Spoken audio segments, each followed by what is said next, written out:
Hi friends, എല്ലാവർക്കും നമസ്കാരം. Entertainment കിഴിയിലേക്ക് എല്ലാവർക്കും സ്വാഗതം. ഡയമണ്ട് കിഴി റിവ്യൂ ആണ്. തലവൻ സിനിമ കണ്ടുവന്നിരിക്കുകയാണ്. നമ്മുടെ ജിസ്റ്റോയി ഒന്ന് മാറ്റിപ്പിടിച്ചോ എന്നുള്ളതാണ് അറിയേണ്ടത്. യെസ്, എന്തായാലും സിനിമ കണ്ടപ്പോൾ ഞങ്ങൾക്ക് തോന്നിയ കുറച്ച് കാര്യങ്ങളുണ്ട്, അതാണ് പറയാൻ പോകുന്നത്. മാറ്റിപ്പിടിച്ചോ ഇല്ലയോ എന്ന് നമ്മൾ ഈ റിവ്യൂവിൽ പറയും. യെസ്. എന്തായാലും ആദ്യം തന്നെ എടുത്ത് പറയേണ്ടത് ഇതിൻ്റെ ഒരു ബേസിക് പ്ലോട്ടാണ്. അത് ബിൽഡ് ചെയ്ത് വന്നിരിക്കുന്ന രീതി ഗംഭീരമായ ഒരു തുടക്കമായിരുന്നു. സത്യം. അതായത് ഇങ്ങനെ ബിൽഡ് ചെയ്ത് നമുക്കുണ്ടാക്കുന്ന ഒരു ത്രില്ലിംഗ് അനുഭവം, അതുപോലെ തന്നെ ഒരു ക്യൂരിയോസിറ്റി, ഇത് രണ്ടും തരുന്നുണ്ട്. ദിലീഷ് പോത്തനിലൂടെയാണ് ഈ കഥ തുടങ്ങുന്നത്. അതായത് ഇതിനെക്കുറിച്ച് ഡീറ്റെയിൽ ആയിട്ട് പറഞ്ഞു തുടങ്ങുന്ന ദിലീഷ് പോത്തനിലൂടെയാണ്. അത് നല്ല അടിപൊളിയായിട്ട് തുടങ്ങി അങ്ങനെ വരുന്നുണ്ട് സിനിമ. ദിലീഷ് പോത്തൻ്റെ കഥാപാത്രം നൈസാണ്. ആളതിൽ നല്ലൊരു പോലീസുകാരനാണോ എന്ന് ചോദിച്ചാൽ അറിയില്ല, പക്ഷേ നല്ലൊരു കഥ പറച്ചിലുകാരനാണ് കേട്ടോ. നല്ല നരേറ്റിംഗ് ആയിരുന്നു. ഓക്കെ, എന്തായാലും ഒരു സ്റ്റേഷനിലേക്ക് സ്ഥലം മാറി വരുന്ന കാർത്തിക് എന്ന കഥാപാത്രമായിട്ടാണ് ആസിഫ് അലി എത്തുന്നത്. അതെ, അതിൽ നിന്ന് തുടങ്ങുന്നു അതിൻ്റെ ഒരു രസം. നല്ല കിഡില്ലൻ പെർഫോമൻസ്. അതായത് ആസിഫ് അലി ഒരു മുത്താണ് എന്ന് വീണ്ടും പറയേണ്ട സാഹചര്യം കേട്ടോ. കാരണം അത്രത്തോളം മികച്ച രീതിയിലാണ് ആള് അഭിനയിച്ചിട്ടുള്ളത്. അത് എന്താന്ന് വെച്ചിട്ടുണ്ടെങ്കിൽ ആളുടെ ദേഹത്തേക്ക് യൂണിഫോം ഇങ്ങോട്ട് വരുമ്പോൾ ആള് ശരിക്കും പോലീസായി മാറുന്ന പോലെ ഒരു ഫീലാണ്. അതാണ് ഇത് കൂമൻ എന്ന് പറഞ്ഞ സിനിമയിൽ നമ്മളിത് കണ്ടിട്ടുള്ളതാണ്. അതായത് ആ ഒരു കാക്കി ഡ്രസ്സ് ഇട്ട് കഴിയുമ്പോൾ ആള് ഭയങ്കര, ഇതിനകത്തും അതേപോലെ തന്നെ ആ ഒരു കാക്കി വരുമ്പം ആളുടെ മുഖത്ത് വരുന്ന ഭാവങ്ങളും അത് ശരിക്കും ഒരു എസ്ഐനെ നമ്മൾ നേരിട്ട് കാണുന്ന പോലെയാണ്. ആള് ഒരു രക്ഷയില്ലാത്ത നടനാണ് കേട്ടോ. പക്ഷേ ആളുടെ സ്ക്രിപ്റ്റ് സെലക്ഷൻ, അതിലാണ് പ്രശ്നം. ചെറുതായിട്ടൊരു വാളിച്ച വരുന്നില്ലേ എന്നൊരു സംശയം. എന്താണെങ്കിലും അതുപോലെ തന്നെ എടുത്തു പറയേണ്ട ഒരാളാണ് ബിജു മേനോൻ. CI ജയശങ്കർ. ആളുടെ കീഴിലേക്കാണ് ആസിഫ് അലി SI ആയിട്ട് ചെല്ലുന്നത്. പിന്നെ അവർ തമ്മിലുള്ള കുറച്ച് ഈഗോ ക്ലാഷുകളും പരിപാടികളൊക്കെയാണ് സിനിമയിൽ ഹാഫ് ടൈം വരെ പോകുന്നത് കേട്ടോ. അതായത് ഈ ബേസിക് പ്ലോട്ട് ഉണ്ടല്ലോ, അത് ഗംഭീര. ഇതിലാരാ തലവൻ എന്നുള്ള ആ ഒരു ഈഗോ സംഭവം. അതിനുശേഷം ഒരു ഞെട്ടിച്ചുകൊണ്ടൊരു ട്വിസ്റ്റ് ഉണ്ടാവുകയാണ്. ശേഷം കേസ് അന്വേഷണം വരുന്നു. അത് കഴിഞ്ഞത് മുതലാണ് ഈ സിനിമയുടെ ഗ്രാഫ് വേറെ ലെവലിലേക്ക് താഴുന്നത്. ഉയർന്നു പോകുമെന്ന് കരുതിയ ഹാഫ് ടൈം വരെ ഇത് നല്ല അടിപൊളിയായിട്ടാണല്ലോ പോകുന്നതെന്ന് കരുതിയിരുന്ന സാധനം ഹാഫ് ടൈമിന് ശേഷം താഴേക്ക് പോകാൻ തുടങ്ങി. അതായത് അന്വേഷണ രീതി തുടങ്ങിയപ്പോൾ അന്വേഷണ രീതി ശരിയായ രീതിയിലാണ് എന്ന് നമുക്ക് തോന്നുന്നില്ല. ഭയങ്കരമായിട്ടുള്ള മിസ്സിങ്. അതായത് എന്തെങ്കിലുമൊക്കെ ഒരു തുമ്പ് കിട്ടിക്കഴിഞ്ഞാൽ അതിൻ്റെ പിറകെ അവർ പോകുന്നുണ്ടോ എന്ന് നമുക്ക് മനസ്സിലാവുന്ന പോലില്ല. അത് നമ്മളിങ്ങനെ ആഗ്രഹിക്കും, അതിന്റെ പിറകെ പോടാ, അന്വേഷിച്ച് അതിന്റെ പിറകെ പോ. സത്യം. അത് എന്നിട്ട് അവിടെ അങ്ങോട്ട് നിർത്തും.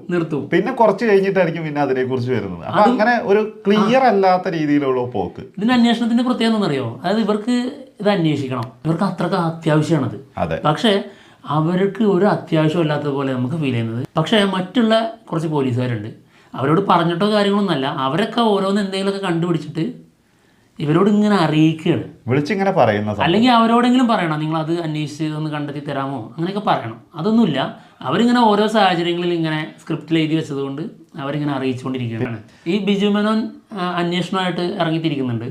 പക്ഷേ എങ്ങനെയാണ് ഈ കഥാപാത്രത്തിൻ്റെ പിറകെ ആളെത്തി എന്നുള്ളതൊക്കെ നമ്മൾ ഊഹിച്ചെടുക്കണം. പക്ഷെ അത് ശരിയായ രീതിയിൽ അതിനെന്തെങ്കിലും ഇട്ടുന്നുണ്ടോ എന്ന് വെച്ച് കഴിഞ്ഞാൽ ശരിയായ രീതിയിൽ ഇട്ടിട്ടില്ല. അതെ, പ്രശ്നമുണ്ട്. പിന്നെ അതുപോലെ തന്നെ സിനിമയില് പ്രധാന കഥാപാത്രങ്ങളായിട്ട് വന്നിട്ടുള്ള അനുശ്രീ, പിന്നെ മിയ അനുശ്രീയൊക്കെ അത്യാവശ്യം നല്ല രീതിയിൽ തന്നെ അവരുടെ ഭാഗങ്ങളൊക്കെ ക്ലിയർ ആയിട്ട് തന്നെ പോയി.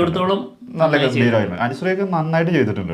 ആ കുറച്ച് സീനുകളേ ഉള്ളൂ, പക്ഷെ ഉള്ളത് അടിപൊളിയായിട്ട് ചെയ്തിട്ടുണ്ട്. പിന്നെ ഒരു പെൺകുട്ടി ഉണ്ട് അതില്, നന്നായി ചെയ്തിട്ടുണ്ട്. ആ കുട്ടി നല്ല അടിപൊളി ആക്ട് ചെയ്തു. ഇവരും ഒക്കെ ആക്ടിങ്ങിന്റെ കാര്യത്തിൽ ഒരു ഇതില്ല കേട്ടോ. ബിജു മേനോൻ ആണെങ്കിലും ആസിഫ് അലി ആണെങ്കിലും അതിലൊന്നും നമുക്ക് ഒരു അഭിപ്രായ വ്യത്യാസമല്ല, ഗംഭീരമായിട്ട് ചെയ്തു വെച്ചിട്ടുണ്ട്. ആസിഫ് അലിയുടെ തട്ട് കുറച്ച് മുകളിലാണ്.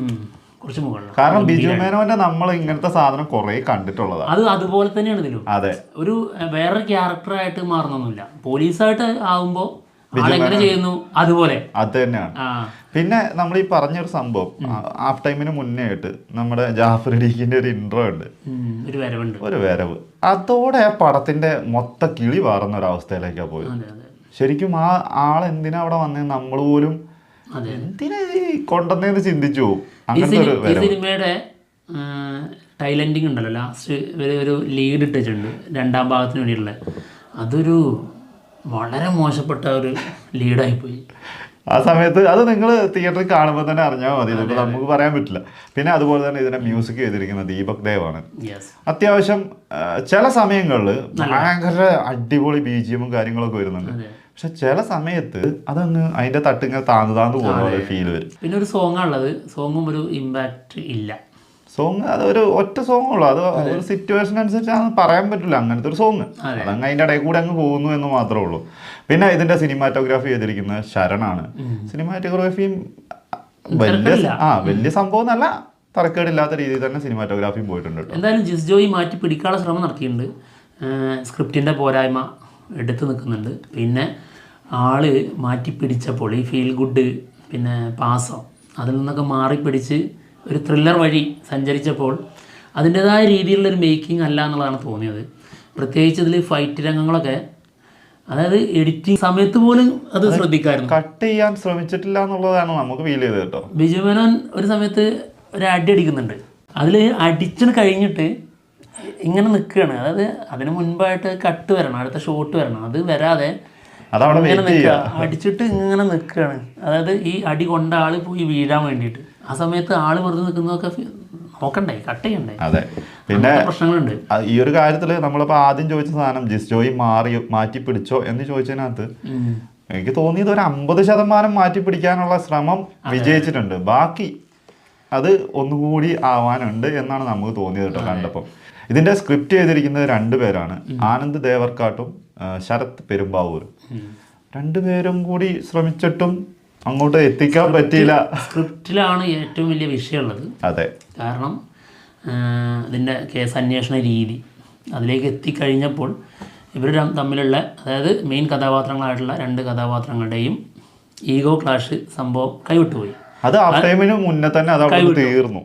പിന്നെ അതിനുശേഷം ഇവർ തമ്മിൽ ഒരുമിച്ചിട്ട് ഒരു വലിയ കാര്യത്തിലേക്ക് ഇറങ്ങിത്തിരിക്കും എന്നുള്ളൊരു തോന്നലുണ്ടാക്കുന്നുണ്ട്. അത് ആദ്യമേ തരും, കാരണം അങ്ങനെയുള്ള ഷോട്ടിൽ നിന്നാണ് തുടങ്ങുന്നത്.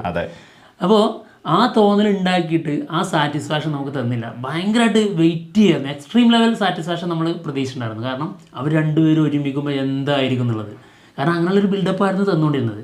പക്ഷേ അവരുടെയൊക്കെ കൂടിക്കാഴ്ചയും അവർ ഒരുമിക്കുന്ന രീതിയൊക്കെ വളരെ മോശമാണ്, ഷോക്കാണ്. അതും വളരെ സിമ്പിളായിട്ടൊരു സാധനമാക്കി കളഞ്ഞു. അതായത് ഹാഫ് ടൈമിന് മുന്നേ വരെ നമ്മൾ ഇവർ 2 പേരും തമ്മിലുള്ള ഈഗോയിൽ തന്നെ സിനിമ മുന്നോട്ട് പോവുകയാണെങ്കിൽ തന്നെ ഒരു അയ്യപ്പനും കോശിയൊക്കെ ഫീൽ ഇങ്ങനെ കിട്ടിക്കൊണ്ടിരിക്കുന്ന സമയത്താണ് ഹാഫ് ടൈം ആവുന്നു. ഹാഫ് ടൈമിന് ശേഷം കേസ് അന്വേഷണം മുന്നോട്ട് പോകുന്നു.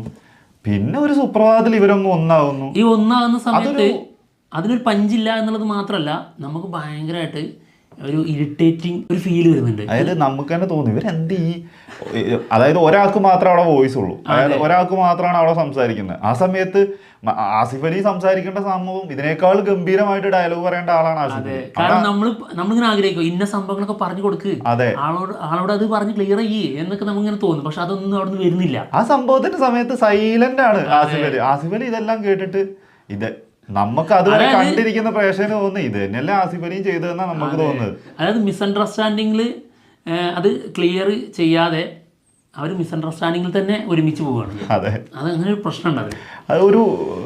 ഇതാണ് ആദ്യം തന്നെ നമ്മൾ പറഞ്ഞ ഈ സെക്കൻഡ് ഹാഫിന് ശേഷം ഈ അന്വേഷണം വരുന്ന സമയത്ത് ഇതിനൊന്നും ഒരു ക്ലാരിറ്റി ഇല്ലാണ്ട് ഇങ്ങനെ പോവുകയായിരുന്നു. ആരൊക്കെയോ വിളിച്ചു പറയുന്നു, അതിനനുസരിച്ച് ഇവരെന്തൊക്കെയോ ചെയ്യുന്നു. എന്താണെങ്കിലും സിനിമയുടെ റേറ്റിംഗിലേക്കാണ് പോകുന്നത്. Okay, 4.5 out of 10. യെസ്, ഒരു ആവറേജിന് താഴെയാണ്. അങ്ങനെ ആവറേജിലേക്ക് എത്തിപ്പിടിക്കാനുള്ള ശ്രമം. പക്ഷെ ഫസ്റ്റ് ഹാഫിലെ ഒരു 3/4 ഭാഗം അതൊരു വേറെ ലെവൽ ഐറ്റം തന്നെയായിരുന്നു. അത് പിടിച്ചാൽ പോരായിരുന്നു നമുക്ക് സിനിമ കണ്ടു കഴിഞ്ഞ് ഇറങ്ങിക്കഴിഞ്ഞപ്പോൾ തോന്നിപ്പോയി. അതേ ട്രാക്ക് തന്നെ മുന്നോട്ട് പോകുമായിരുന്നെങ്കിൽ വേറെ ലെവൽ ഒരു ഐറ്റം കിട്ടിയേനെ. അതാണെങ്കിലും കാത്തിരിക്കാം.